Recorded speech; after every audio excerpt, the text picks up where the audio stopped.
Hey everybody, it's Holly from the Urban Homesteader, and today we're going to be covering the topic of what it is to be broody.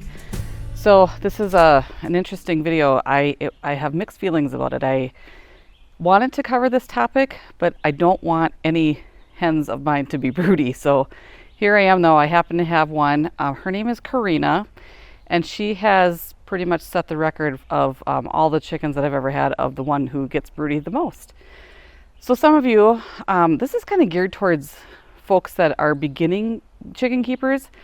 I wish I would have seen a video about this topic when I first started out, because when I had my first hen go broody, I had no idea what was happening with her. Talk about attitude change, that is for certain. But I didn't know. I didn't know what was happening, and thankfully I had friends who could help me through it. But anyway, so Karina is what is she? She's a Buff Laced Wyandotte chicken.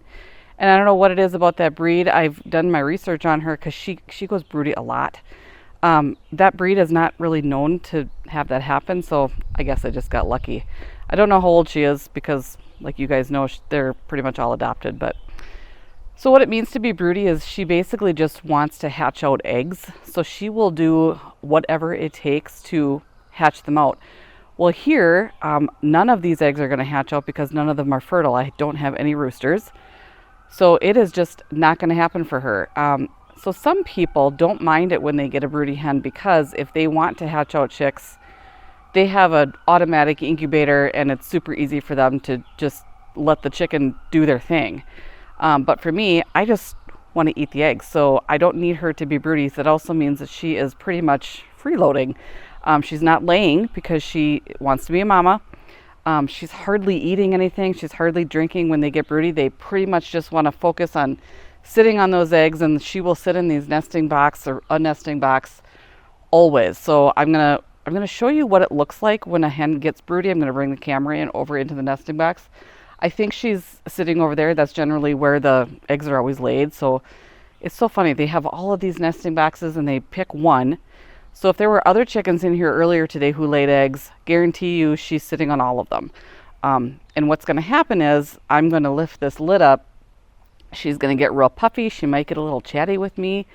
She's pretty good about not being terribly mean. Like she doesn't generally peck my hands, but who knows, today might be an off day. So I just wanted to let you know that these eggs came from the brown coop. So I've already collected over there, but I was saving you guys for the viewing on this one. So I'm going to go ahead and grab the camera and we're going to see what it looks like, okay? All right, so I'm going to open up this lid.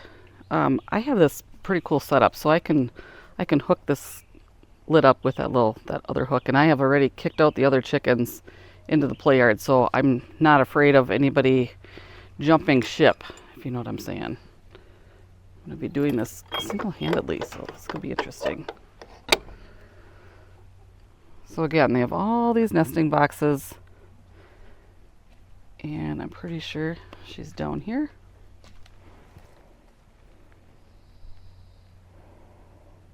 Here she is. So this is Karina. She's not even moving. It's like, see, I'm just putting my hand in. So when they get puffy like that and they start to squawk just a little bit, that just means she's definitely broody. Hopefully I'm going to be able to grab her and I can show you. She probably has picked the feathers off of her belly. And they do that to try to incubate the eggs that she's sitting on. So isn't that just funny? Like she's not finding it humorous, but I kind of do. So she's pretty good. And you can see, ooh, she's getting a little sassy with me. She's like, what are you doing here? Yep, see. She's not happy. So generally what I do, just kind of lift her up, feel under her. So here's one, and they're sneaky because you don't know how many are under there. I mean, I could totally lift her off, but boy, low egg day today. So that's it. But I just wanted you to know that that's what they look like. They get a little spicy, little attitude, but I have a plan, so we're gonna talk about it. Okay, I'm going to get her out of the nesting box. She's not going to be happy with me, but she'll be fine. And then we're going to move her into the Broody breaker that I have set up actually last night, and we're going to talk about that in just a second. But let me get her, and I'm going to hopefully show you her belly. We'll see if she has indeed plucked her feathers out. Oh, I know it.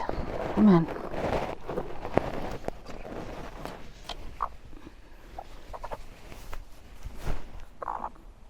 Oh, so hard to tell. Let me see. Let me see. I don't know if she has or not. It's kind of hard to tell. I would imagine she has. Her nails need a terrible trimming. So what we're going to do now, I'm going to go ahead and put her in that Broody breaker, and we are going to talk about what exactly that looks like, okay? Come along.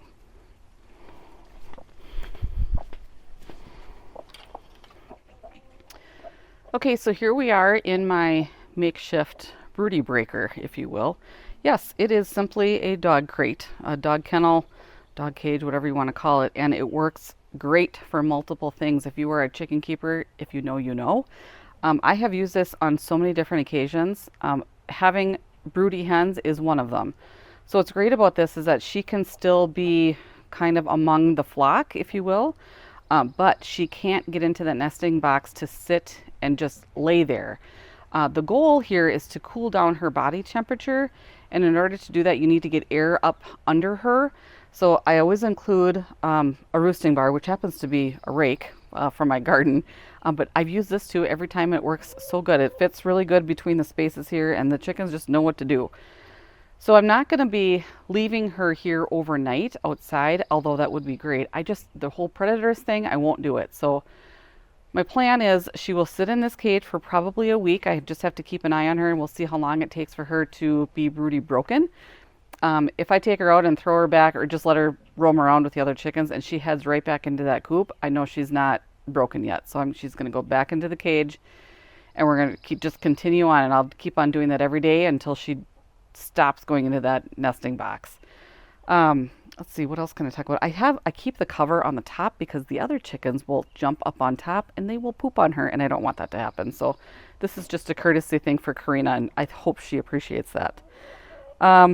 So like I said, I'll put her in the coop at night, but I have a board that blocks off the nesting boxes, so she still won't be able to get into those and sit at all. So she's probably going to be not real happy with me for this duration of time, but we've done this before. She should know the drill.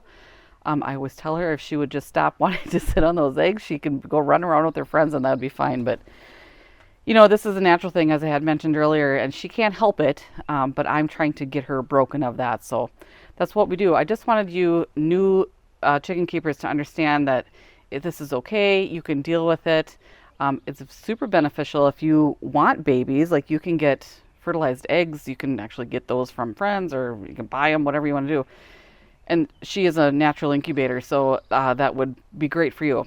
Not the case for me. I don't want little babies like that. So what I do want for her is to get back into laying mode, and that's going to be my goal. So that's it for today. I hope you enjoyed the lesson on being broody, and thanks so much for watching. We'll see you next time.